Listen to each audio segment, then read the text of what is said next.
आपण पाहत आहोत विश्वविनायक न्यूज, ग्रामीण जनतेचा बुलंद आवाज। दोन्ही भावाच्या भांडणामुळे धाराशिव जिल्हा मागास राहिला असं मत पालकमंत्री प्रताप सरनाईक उमरगा येथील आपल्या सभेत व्यक्त केलं आहे। क्रांती संघटना ह्या सगळ्या उमेदवारांची मी नावं घेत नाहीये, कारण धाराशिवला माझी दुसरी सभा असल्या कारण मला लवकर आपल्याशी संबोधन करून जावं लागेल। परंतु या सर्वच्या सर्व उमेदवाराला प्रचंड मताधिक्याने आपण 2 तारखेला निवडून द्यावं अशी विनंती करायला आपण या ठिकाणी आलेलो आहे। आताच बोलताना आमचे सहकारी ज्ञानराज चौगुलेंनी मागणी केली, आमचे नगराध्यक्ष पदाचे उमेदवार युवा नेते किरण गायकवाडांनी मागणी केली आणि मला ज्ञानराज चौगुलेंनी या ठिकाणी मंचावर एक मेसेज दाखवला। त्या मेसेज मध्ये आमच्या काही मुस्लिम बांधवांनी विनंती केली की या उमरगा शहरामध्ये कब्रस्तान नाही आणि कब्रस्तानची अवस्था अतिशय वाईट आहे, जर कब्रस्तानसाठी जागा उपलब्ध करून दिली तर ती योग्य होईल। सर्वप्रथम जाहीर करतोय की ह्या धाराशिव जिल्ह्याचा पालकमंत्री म्हणून मला काही अधिकार माझ्या महायुती सरकारने दिलेले आहे। मी त्या शिवसेनेचा आमदार आहे ज्या शिवसेनेचे शिवसेना प्रमुख आदरणीय बाळासाहेब ठाकरे यांच्या मातोश्री निवासस्थानी एक मुस्लिम शिवसैनिक नमाज पढत होत्या, त्या शिवसेनेचा मी आमदार आहे आणि त्या शिवसेनेचा मी पालकमंत्री आहे। त्या शिवसेनेचा पालकमंत्री आहे ज्या शिवसेनेची पहिली सत्ता या महाराष्ट्रामध्ये आली, त्या ठिकाणी पहिला जर मंत्री कोणी झाला असेल तर मुस्लिम साबिर शेख नावाचा एक मंत्री झाला, त्या शिवसेनेचा मी आमदार आहे। म्हणून आता जाहीर करतो की ज्या आचारसंहिता उठली की ताबडतोब किरण तुम्ही नगराध्यक्ष तर ही जनता तुम्हाला करणारच आहे, पण ज्या वेळेस तुम्ही पत्र घेऊन या ठिकाणी चौगुले साहेबांबरोबर या सर्वप्रथम जर या जिल्ह्यामध्ये आचारसंहिता संपल्यानंतर कुठलं काम होईल ते उमरग्याच्या आमच्या मुस्लिम बांधवाचं काम म्हणून मला अधिकार दिलेले आहेत, निधी दिलेला आहे। मोठ्या प्रमाणात नगर विकास मंत्री म्हणून काम करत असताना शिवसेनेचे नेते आणि आमचे शिवसेनेचे प्रमुख असलेले एकनाथ शिंदे साहेबांकडे नगर विकास खाते आहे। जेवढा निधी हा चौगुले साहेबांनी त्यांच्या विधानसभा सदस्य पदाच्या कारकिर्दीमध्ये ह्या उमरग्यासाठी आलेला आहे, तेवढाच निधी नगराध्यक्ष म्हणून निवडून आल्यानंतर किरण गायकवाडांसाठी आम्ही निवडून अशी ग्वाही दिली। ही वस्तुस्थिती आहे। या धाराशिव जिल्ह्यात आम्ही पालकमंत्री म्हणून जवळजवळ आता 10-11 महिने काम करतोय। काय चाललंय हो या जिल्ह्यामध्ये? आमचं शहर ठाणे शहर येऊन बघा, आमचं मीरा भाईंदर शहर येऊन बघा। त्या शहरातून मी गेल्या 4 टर्म आमदार म्हणून निवडून आलो। लोकांनी मला 5-10-2,000 नाही तर तब्बल 1,08,000 मतांनी निवडून दिलेलं आहे आणि ते निवडून का दिलेलं आहे? कारण त्या शहराचा मी विकास केलेला आहे। परंतु या शहरामध्ये किंवा या जिल्ह्यामध्ये आल्यानंतर मला एक गोष्ट प्रकर्षाने जाणवली, एकनाथ शिंदे साहेबांनी मला पालकमंत्री म्हणून या ठिकाणी पाठवलं म्हणजे काहीतरी विचार करून पाठवलं असेल की धाराशिव जिल्हा हा फार मागासलेला जिल्हा आहे, फार अतिशय अवस्था या आमच्या जिल्ह्यातल्या सगळ्या शेतकरी बांधवांची आहे, कष्टकरी बांधवांची आहे। ह्या जिल्ह्याचं काहीतरी भलं व्हावं, ह्या जिल्ह्याचं काहीतरी चांगलं व्हावं, त्या चांगल्या भावनेनं मला 12 तास अंतरावर म्हणजे गाडीने जर मी चालत गाडीने आलो तर 12 तास ठाण्यावरून इकडे यायला लागतात। का पाठवलं? फक्त आणि फक्त या जिल्ह्याच्या विकासासाठी। पण काय झालं?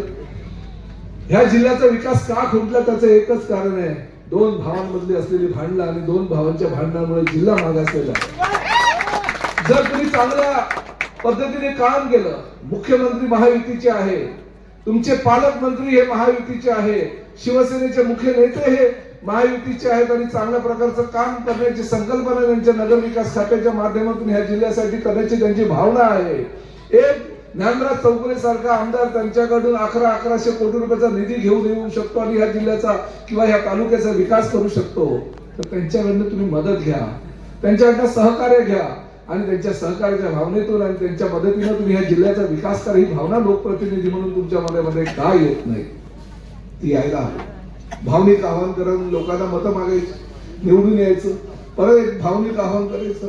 या तुमच्या मोबाईलमध्ये छोटे रील्स टाकायचे, छोटे रील्स टाकून मी अतिवृष्टीमध्ये एवढं काम केलं तेवढं काम केलं दाखवायचं।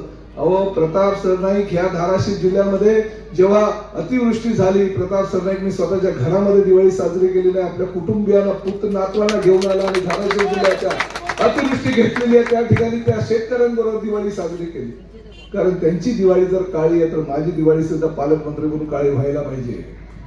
आणि ती काळी होऊ नये म्हणून मी माझ्या सगळ्या सहकाऱ्यांसाठी त्या ठिकाणी घातलेल्या उमरगा नगरपालिका निवडणूक 2025 साठी या जाहीर सभेला आपल्या सर्वांना मार्गदर्शन करण्यासाठी आलेले धाराशिव जिल्ह्याचे पालकमंत्री शिवसेना नेते माननीय प्रतापजी सरनाईक साहेब, या जिल्ह्याचे माजी खासदार प्राध्यापक रवींद्रजी गायकवाड सर, या आपल्या तालुक्याचे आमदार ज्ञानराजी चौगुले सर, शिवसेना नेते आमचे मार्गदर्शक माननीय जितेंद्र शिंदे साहेब,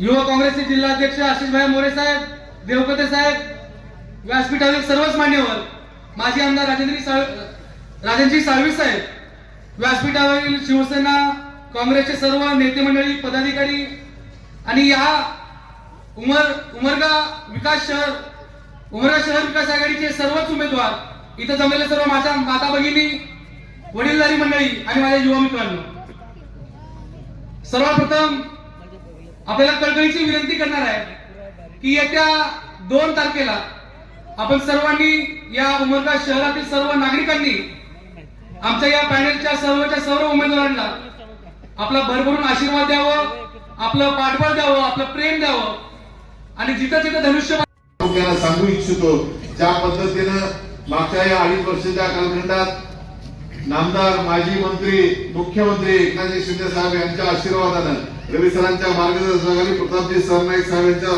सहकार्यानं काम करत असताना या शहराच्या सर्वांगीण विकासासाठी जेवढा म्हणून निधी आपल्याला अतिरिक्त मागं घेता येतो तेवढा जिल्ह्यातील सर्वाधिक जास्त निधी आपण या शहराच्या विकासासाठी उपलब्ध करून घेतला. त्याची बरीचशी कामं चालू आहेत, मी त्याचा उल्लेख सुद्धा करणार नाही. पण एक गोष्ट प्रामुख्यानं मुस्लिम बांधवासाठी सांगू इच्छितो. कोणीतरी सांगतंय 2 मराठ्यांची लढाई आहे, मी विजयी झालोय, असा ज्याचा डोक्यात भ्रम आहे तो भ्रम खाली करण्याचं काम येणाऱ्या या 2 तारखेला धनुष्यबाण, हात आणि स्लाईड असेल चिन्हापुढील बटन दाबून आपण हे दाखवून द्यायचं आहे. हे कुठल्या जाती धर्माची नाही, पंथाची नाही, ही या शहराच्या विकासाची लढाई आहे आणि तो विकास समोर घेऊन आम्ही लढतोय. कुठेतरी जातीच्या नावावर कुणाला तर भेदभाव करून मत मागण्याचा प्रकार त्यांनी करू नये. होय, आम्ही शिवसेनेच्या असताना सुद्धा या ठिकाणी ईदगाह मैदान आहे, जिल्ह्यात कुठे एवढा निधी प्राप्त झाला नाही.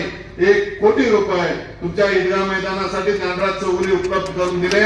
त्या बांधवांना सांगू इच्छितो, तुमच्या स्मशानभूमीचा प्रश्न, ज्या पद्धतीने हिंदू स्मशानभूमीचा प्रश्न मिटलेला आहे, बाजूला दुसरी भादेवलीच्या रोडला होते, अतिरिक्त वाढलेल्या शहराच्या बाजूला सुद्धा त्या स्मशानभूमी होतील. मुस्लिम समाज बांधवांसाठी सुद्धा त्यांच्यासाठी लागणाऱ्या कब्रस्तानची जागा या नगरपालिकेच्या माध्यमातून भविष्य काळात उपलब्ध केली जाईल आणि तुमची तेही व्यवस्था केली जाईल. हे याच सर्व मुस्लिम बांधवांना मी सांगू इच्छितो. कोणीही कुठल्याही भूलथापाला बळी पडू नका. लोक वेगवेगळ्या भूलथापा देऊन तुम्हाला फसवण्याचा प्रयत्न करत आहेत, पण खात्रीपूर्वक सांगू इच्छितो, ज्यांच्या हातात सत्ता असती तीच माणसं दाखवताना देऊ शकतात आणि दातृत्व असलेला या जिल्ह्याचा पालकमंत्री या ठिकाणी उपस्थित असताना निधीच्या बाबतीत उमरगा शहरवासियांनी विचार करण्याची गरजच भासणार नाही. आणि त्याही पुढचं पाऊल म्हणून सांगतो, या राज्याचे खऱ्या अर्थाने उपमुख्यमंत्री जरी असले तर नगर विकास खातं हे एकनाथजी शिंदे साहेबांकडे असल्या कारणानं मी खात्रीपूर्वक सांगतो, जिल्ह्याचा सर्वाधिक जास्त निधी या उमरगा शहराच्या विकासासाठी आपण आणू. त्याही पेक्षा पुढचा रोडमॅप जर काय असेल, मागच्या कालखंडात काय काम करत असताना काम करणाऱ्याच्या काही चुका झाल्या तर नाही असं मी म्हणणार नाही, पण भविष्य काळात त्या चुका होणार नाहीत. त्यासाठी मी कालच पत्रकारांना सांगितलं, दर 6 महिन्यांना पत्रकारांच्या माध्यमातून या शहरातल्या ज्या काही अडचणी असतील त्या त्यांच्यामधून घेतल्या जातील, त्या सोडवल्या जातील. एवढंच नाही, रवी गायकवाडचा नाद नाही करायचा. 95 ची शिवसेना या ठिकाणी आली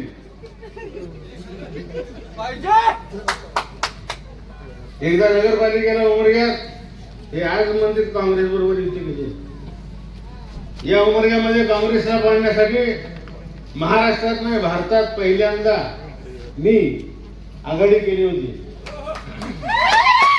शिवसेना, भारतीय जनता पार्टी, काँग्रेस आणि आरपीआय, रामदासजी आठवले, बाळासाहेब ठाकरे, प्रमोदजी महाजन, एकनाथजी मुंडे यांना विचारून परवानगी घेऊन ऑफिशियली आघाडी केली आणि लढवली होती उमरगा नगर परिषदेत.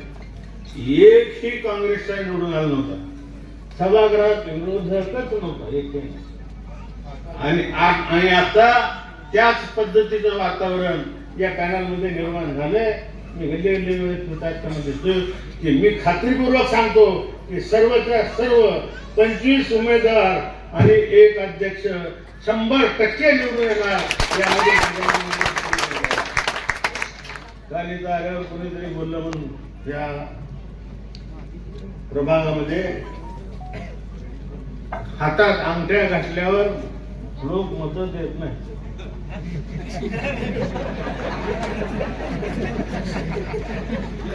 अरे ज्याच्याजवळ अंगठी असेल तर अंगठी घालणं, ज्याच्या ऐकत असेल नसेल मी कुठे घालणार नाही.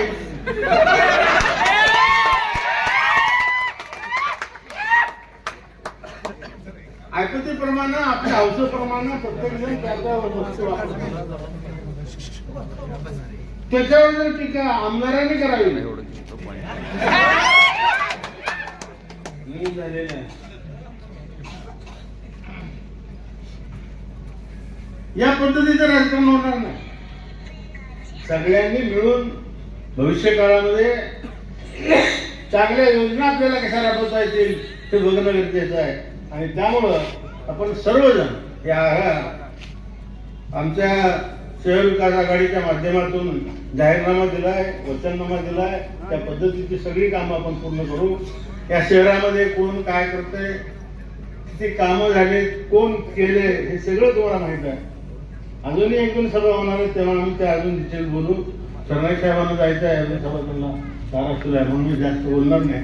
पण जाता जाता एकच सांगणार, तर कुणालाही कुठला धमकीचा फोन आला, कुणालाही कोण काय एवढं वाकडं बोलण्याचा प्रयत्न केला तर त्यांनी डायरेक्ट मला सांगावं. एक तासात नाही, हे राजकारण आहे. हे जर काँग्रेस राष्ट्रवादीचे जुने नेते बघितले, एकटा वयानं लहान होतो, 1990 विधानसभेची निवडणूक मिळवली होती. घरातले सगळे विरोधात, तालुक्यातले सगळे सिनियर विरोधात, पण तरीही मी निवडणूक लढवली. तेही भाजप शिवसेना युतीचा हट्ट होता म्हणून कमळावर लढवली होती. कमळ फुलवलं मी इथं. त्या कमळावरती 1000 मतं मिळायचे नाही, त्या कमळाला 24,500 मतावर मी नेलं. परंतु इलेक्शन झाल्यावर मी शिवसेनेकडे राहायचं. तेव्हा गोपीनाथजी मुंडे, प्रमोदजी महाजन मला म्हणत होते की रवी तू एवढी मतं घेतलं, पुढचा आमदार नक्की तू आहेस, तू भाजपमध्ये राहा. मी म्हणलं नाही, बाळासाहेबांचा कार्यक्रम शिवसेनेतच काम करणार, आता नाही काम करणार. राहिलो पुढच्या वेळेला 95ला मी निवडून आलो.